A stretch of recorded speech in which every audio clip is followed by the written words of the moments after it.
My understanding is that these come from a Sade monitor rig.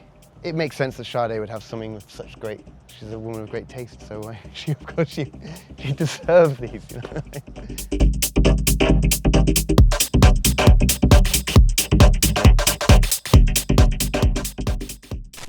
What's a sunflower? It's a sound system that I built over the course of the past 10 years, and it's a 10-stack system which can be deployed in any kind of modular form from 2 stacks up to 10. Made up of all the components of sound systems that I've been lucky enough to play on over the years. I guess I've got a degree of experience in having DJ'd on lots of sound systems in clubs and festivals and things. I'm interested in it from a technical point of view and also a musical point of view, and things that kind of exist on the edge of science and art.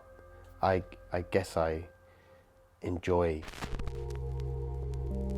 Part of me wants to understand what makes these things so good. You know, why does placing a tweeter like that and having a horn, you know, like some of the Function 1 designs are just amazing, works of art, and the DMB subs that are kind of angled, you know, 45 degrees from each other, and it's like, how does that make for better sound? And so I wanted to understand it myself through doing, you know. There's only so many books you can read until you start actually hammering bits of wood together and seeing how they perform.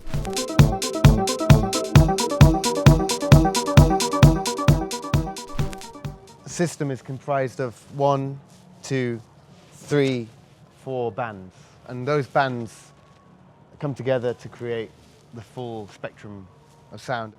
We've got a sub here which works in the kind of 20 to 100 hertz range, and then these, we call them bass speakers, take over up to about 800 hertz, and so that's very nice sort of vocal range. And then above that there's a horn with this flare above it, which is operating from about 800 up to 10,000 hertz. And then the 3 black dots on top are tweeters, and they operate from about 7,000 hertz up, just keep going up to 20,000 hertz something. We use a lot of modern components in these. We have been using old stock Altec speakers and old stock JBL speakers and things that sound amazing. We've replaced them with modern equivalents, and we've been able to tune them, and the system itself is a kind of hybrid of nice sort of analog gear. We have like a nice front end, the turntables and the preamps and all that stuff gets us to a line level signal that then is digitized and then is processed and then is amplified. And the digital stage means we can control so much of the signal. We can do sweeps of the room that pick out every single little resonant frequency, and we can notch those out of the system if we need to.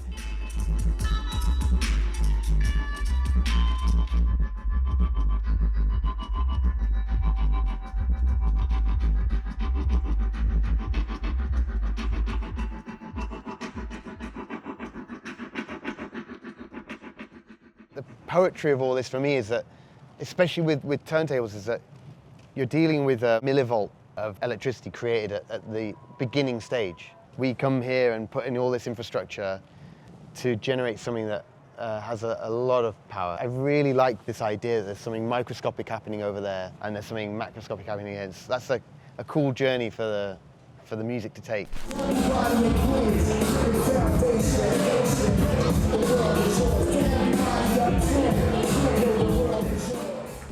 These are infills we're using just to kind of help with the coverage of the system, because it's such a big system, it takes up a bit of the dance floor. My original plan for this system was to build a sub and have a couple of these on top, which are Altec designs, but it just wasn't enough bass from these. So that's why we ended up with these giant stacks. This tweeter is this is actually an old JBL one. These are my favorite, but they're hard to get. Well, they're not that hard to get, but they're just expensive. So I'm trying to find alternatives that are more economical, because I'd like to scale this all up. All the horns, the lens flares you see are original JBL components. This is a collection that Cosmic Tom has. My understanding is that these come from a Sade monitor rig. it makes sense that Sade would have something with such great, she's a woman of great taste, so she, of course, she deserves these, you know.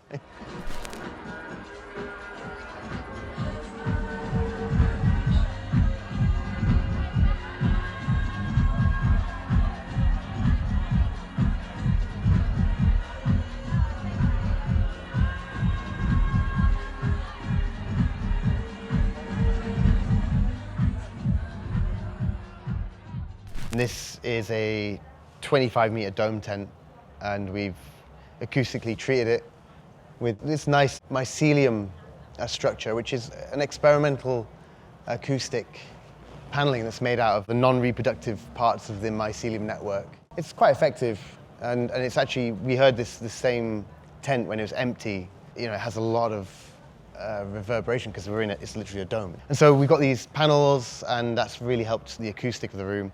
I would say that's 80 and 90% of it here is that you want to make sure the room that your system in is sounding good, because that can affect the sound so much. We have a very sophisticated monitoring system that tracks the volume of a system at all points. Our system is very directional, and so we have great success in not letting sound escape.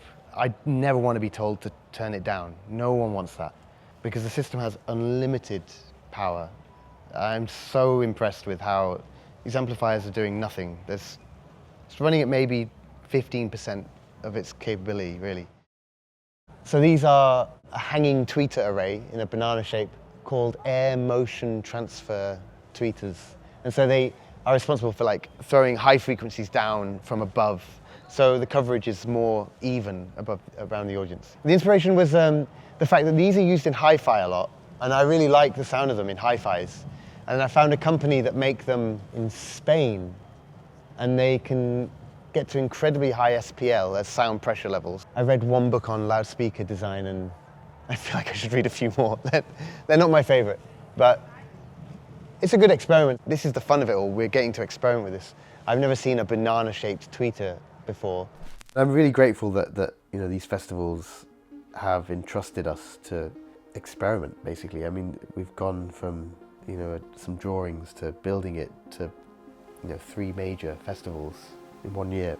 You know, all of them have understood that we've built a kind of theoretically good sounding system, and they've all agreed to go on the journey with us. And you know, and obviously it's at the expense of the audience, and I'm very aware that there's a pressure on me to for it to be good.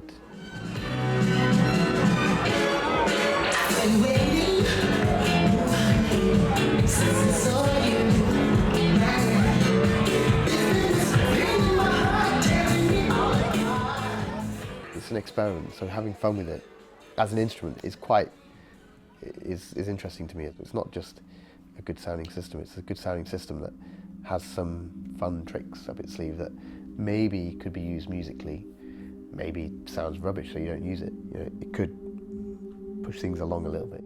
The feedback has been overwhelmingly positive. I've had a couple of the DJs give me feedback which is going to help me kind of make some tweaks to the system. Yeah, really very little that has upset anyone. Makes it difficult because, you know, you really want to hear like a solid complaint so you can work on it. So it's yeah, it's pretty good. We're off to a good start.